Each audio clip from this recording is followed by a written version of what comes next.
दोस्तों, आज हम आपको ऐसे ही एक रहस्यमय किले से रूबरू कराएंगे जिनके बारे में आपने शायद ही कम सुना होगा। भारत के विभिन्न हिस्सों में प्राचीन काल में बनाए गए किले आज भी राजा महाराजाओं और नवाबों की याद दिलाते हैं और भारतीय संस्कृति सभ्यता को समेटे हुए यह अपने आप को प्रचलित संस्कृति सभ्यता और भवन कला से रूबरू कराते हैं जो आज भी इनमें मौजूद है। इनमें से कुछ किले ऐसे भी हैं जो आज भी देश दुनिया को पर्यटकों के आकर्षण का प्रमुख केंद्र बने हुए हैं। यह किले बेहद खूबसूरत हैं और अपने खतरनाक और खौफनाक कहानियों के लिए देश दुनिया में जाने जाते हैं। आज हम भारत के ऐसे ही एक रहस्यमय किले के बारे में बताएंगे जिसके बारे में आपने कभी ना सुना होगा ना देखा होगा। चलिए दोस्तों, चलते हैं और बताते हैं इस किले के बारे में। दतिया जनपद मध्य प्रदेश का एक प्रसिद्ध ऐतिहासिक जिला है। इसकी सीमा उत्तर प्रदेश के झांसी जनपद से मिलती है। यहाँ एक किला तथा उसके कुछ भग्नावशेष देखने को मिलते हैं जिसे दतिया का किला या दतिया महल के नाम से स्थानीय लोगों द्वारा पुकारा जाता है। जनश्रुतियों के अनुसार कहा जाता है कि यहाँ पहले कप्रतंत्र नामक दैत्य का राज्य था। उसी के नाम पर इस स्थान का नाम दतिया पड़ा। पहले दतिया गुप्त साम्राज्य के अंतर्गत था। उसके पश्चात यहाँ गुर्जर प्रतिहारों का राज्य रहा। गुर्जर प्रतिहारों के बाद यहाँ चंदेलों का राज्य रहा। उसके पश्चात यहाँ बुंदेलों का राज्य रहा। इस सुप्रसिद्धि स्थल पर एक किला था। अनेक आवासीय महल उपलब्ध देखने को मिलते हैं। वीर सिंह जी देव की मित्रता मुगल सम्राट जहांगीर से की। इस मित्रता को वे कभी नहीं भूले। सन 1625 में जब जहांगीर काबुल की यात्रा करने के लिए गए, उस समय महावत खान ने उनका अपहरण कर लिया था। उन्हें छुड़ाने के लिए अपने छोटे पुत्र भगवान राव को जहांगीर की मदद के लिए भेजा। वहां से लौटकर उन्होंने दतिया नगर में महल बनवाया और भगवान राव को वहां का राजा नियुक्त किया। इस समय खान साहब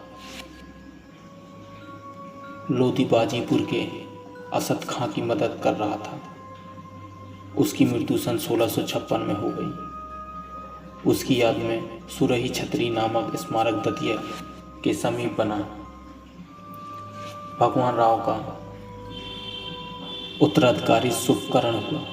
उसने अपने जीवन काल में 32 युद्ध किए। मुख्य रूप से बादशाह और आलाजान उनके नज़दीकी थे। जहां शाहजहां के लड़के के मध्य सत्ता के लिए संघर्ष छिड़ गया, उस समय उसे बुंदेलखंड के सूबेदार बनाया गया था।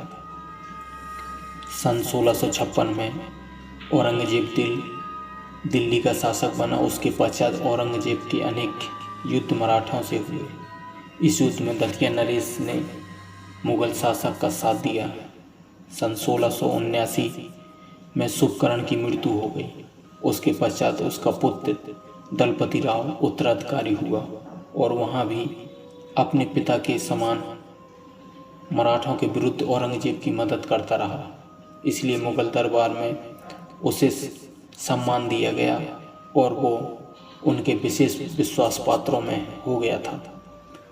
इसी समय सन 1694 में जिंजी के कुछ भाग पर अधिकार हो जाने के पश्चात मुगल बादशाह ने उसे 2 द्वार भेंट किए। ये दोनों द्वार फूलबाग दतिया में बने हुए हैं। दलपति राव की मृत्यु सन 1707 में जजऊ के युद्ध में हो गई थी। इसी साल औरंगजेब की भी मृत्यु हो गई।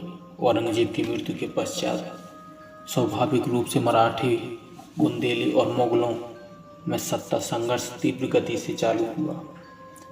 औरंगजेब के जीवन के अंतिम वर्ष में मुगल सत्ता कमजोर पड़ गई और बुंदेलखंड के देशी नरेश स्वतंत्र हो गए।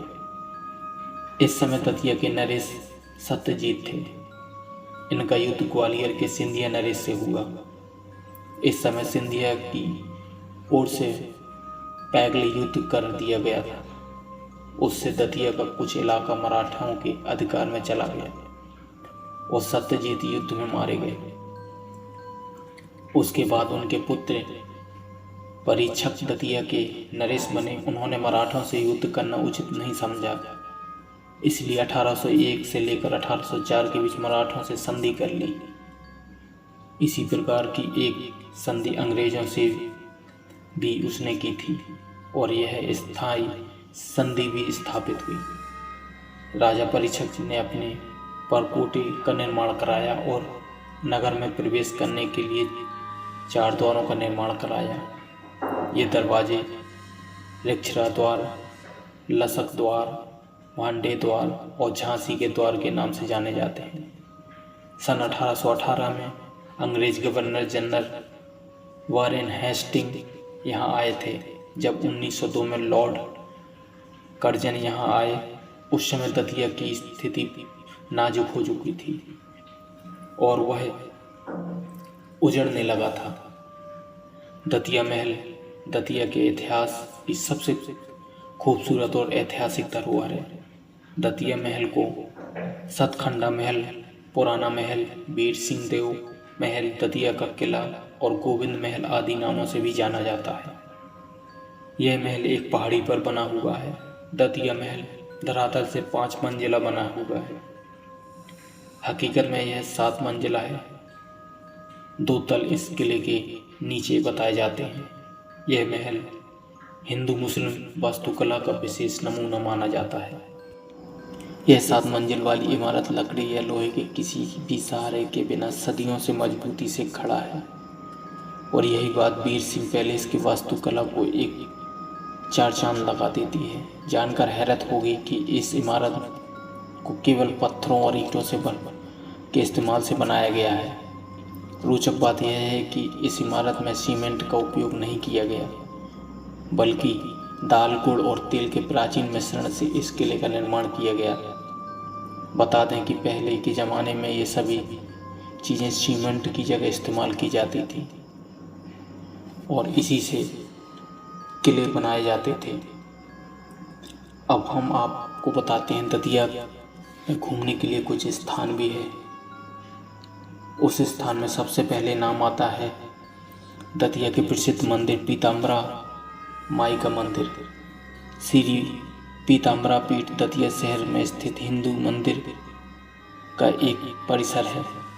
यह कई पौराणिक कथाओं के साथ साथ वास्तविक जीवन के लोगों की तपोभूमि रही है। पीताम्बरा पीठ बंगलामुखी के सबसे प्रसिद्ध मंदिरों में से एक है, जो 1920 के दशक में श्री स्वामी जी द्वारा स्थापित किया गया था। उन्होंने आश्रम के भीतर देवी धूमावती के मंदिर की भी स्थापना की। धूमावती और मंगलामुखी 10 महाविद्याओं में से 2 हैं। उन लोगों के अलावा आश्रम के बड़े क्षेत्र में परशुराम, हनुमान, काल भैरव और अन्य देवी देवताओं का मंदिर भी फैला हुआ है। दोस्तों, कैसी लगी आपको यह दतिया किले की जानकारी? हमें ज़रूर बताएं।